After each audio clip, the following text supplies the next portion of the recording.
Okay, so I'm going to be making a small leather dice tray, well, medium-sized. I'm going to start just by scoring my pattern onto the leather.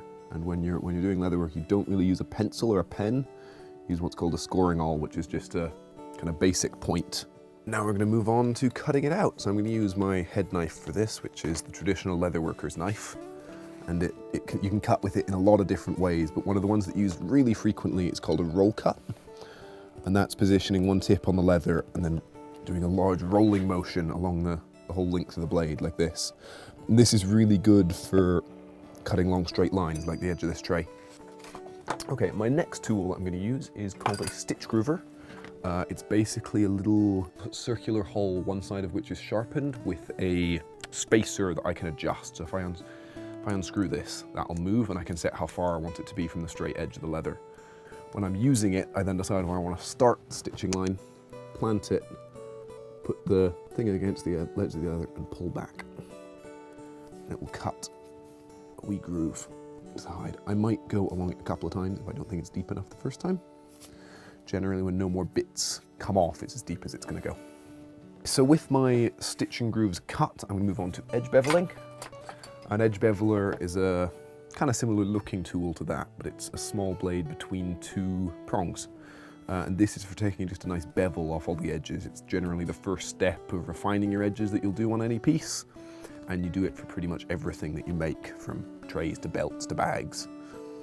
We will punch some stitch holes next. So for this, I'm going to be using my diamond awl for making sure holes are through and marking some holes. And the actual stitching, I'm going to be using my stitching prongs and a good old-fashioned mallet to hammer them through. When you're doing these, you want these to line up with the set that I'm going to put through this side. So I need to make sure that I start them both from the same end. So I'm going to start from this end on this side, but that means that I have to start on this side of the seam on this side. Because when these fold, that end's going to be there. So you need to think that through, that you're not starting from both tips, because then your stitches won't line up quite right.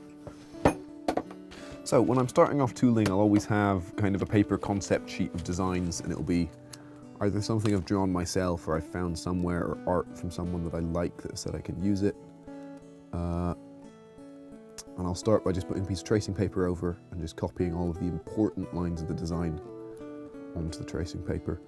I don't necessarily take everything if I'm adapting from picture or artwork, because you need to think about how it's actually going to transfer to the leather. Because you don't really have different colors. You've got ups and downs like a relief carving. So you kind of learn after doing it for a little while how to represent different shades and aspects of things and which lines you actually need to take. I'm now going to transfer the design to the leather, and this is where I'm going to wet my leather so to make it receptive to mark making.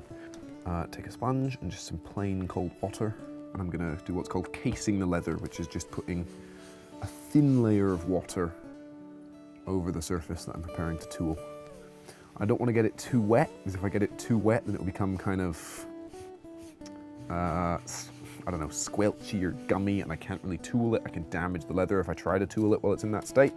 So generally, you want to err on the side of having it a little bit too dry than too wet. I'm now just using a scoring awl and marking all of the lines that I just put onto the tracing paper of the raven through onto the leather.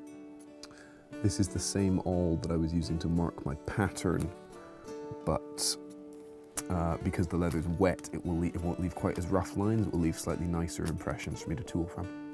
Next, I'm going to move on to tooling the leather, and the tools that I use for this are these kind of stylus and feet and kind of blade type tools. My most commonly used one is this foot, which does a lot of my main lines. For quite thin lines or going around really sharp curves, I'll use the tip of the blade. Generally, you hold this like a pencil, but you don't want to hold it too low. I like to definitely be on the wooden handle, not down right by the metal tip. Generally, what I'm doing is picking a side of each line that I want to be straight and a side that I want to bevel outwards. Again, thinking of it as a relief carving. If I have one side that bevels and that looks like the other side comes up from the hide.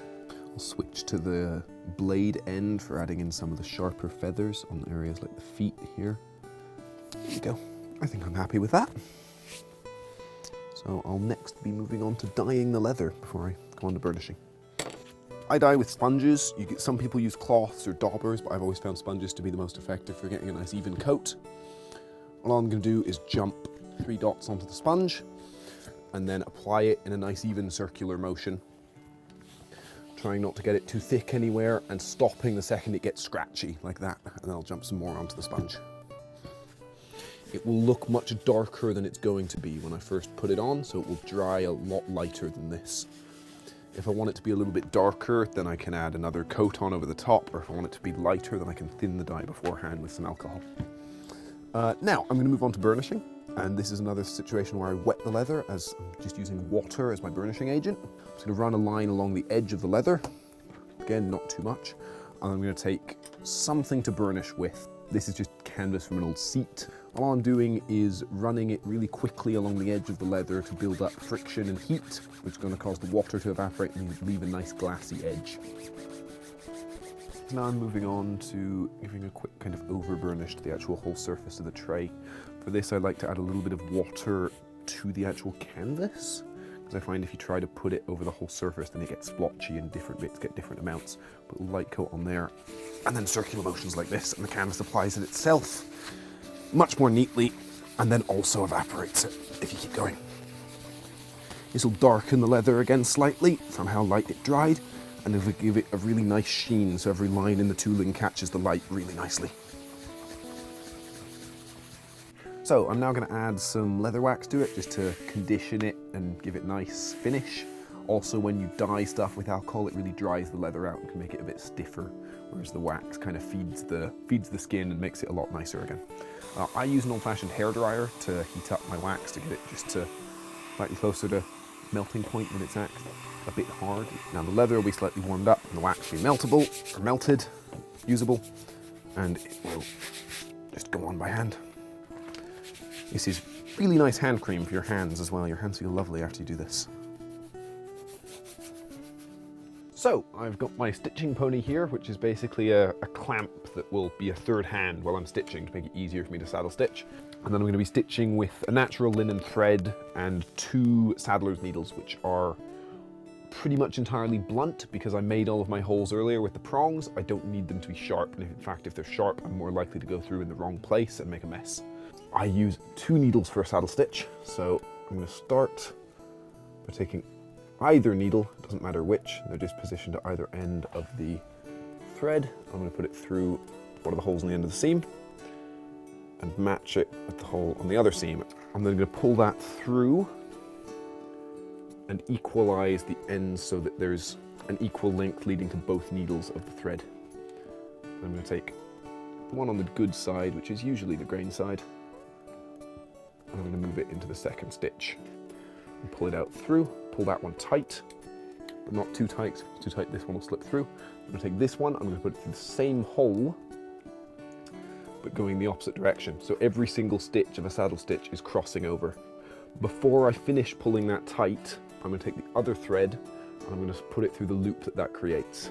And then when I do pull it tight, that's going to tie a little knot between the 2 pieces of leather and make it an even stronger stitch that will never come undone. That's a single stitch. I'm going to start on the next one and just keep doing that. That's the tray all finished. I think it's come out really nicely, honestly. I always like the blue, and I chose to do some natural linen on the thread so that it would contrast quite nicely. I think it looked quite nice. I'm happy with it. The Maker's Mark came out nicely. It's finished.